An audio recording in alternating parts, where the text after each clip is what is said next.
Dragon Blogger here, letting you know about the Nordic Lifting Mini Stepper machine. It comes with this little non-skid pad that you can put on hard surfaces, which is nice. And this is a no assembly required machine. You simply take it out of the box and you're good to go. It does come with included resistance bands and has 3 different lengths of resistance bands, so test and try which ones work for your height. Obviously, the taller you are, you're going to want to use the long resistance bands. If you're shorter, use the short ones, although you get more tightness and more difficulty when you use the shorter bands when you're taller. And it has the handles here, which are very comfortable, plenty of room around them. You don't have to worry about those handles or those straps gripping on your hands too tightly. You also get included the little lubricant, some tools to help tighten it if things get loose, and you're good to go. So first thing you do is when you get it unboxed, you have to cut off the little plastics that are over the pistons here and just cut those off. Easy to do.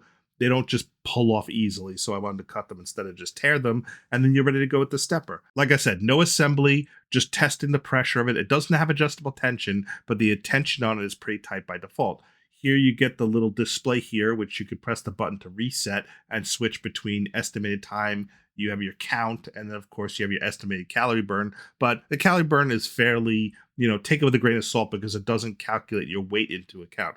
You see you have rubber feet on the bottom, but not on the front. That shouldn't cause an issue with stability, however.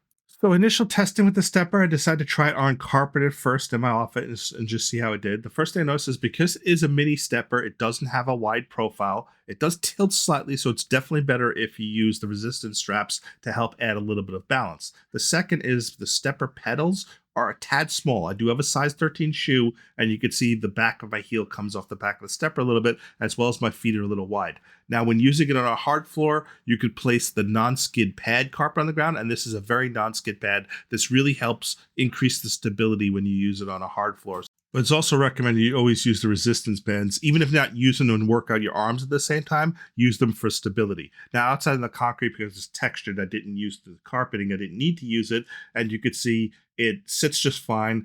It has just a slight little bit of wobbliness, but that really doesn't affect my stability using it all. I had to use some of the shorter straps because the taller straps I happen to be too short and they didn't give enough tension. So I used the smaller resistance bands, just the shorter length ones, to work fine. It works very well. And showing from the back, the only issue I have with it is depending on how large your foot is and how wide your foot is, it may not fit perfectly in the pedal part. So that's something to note.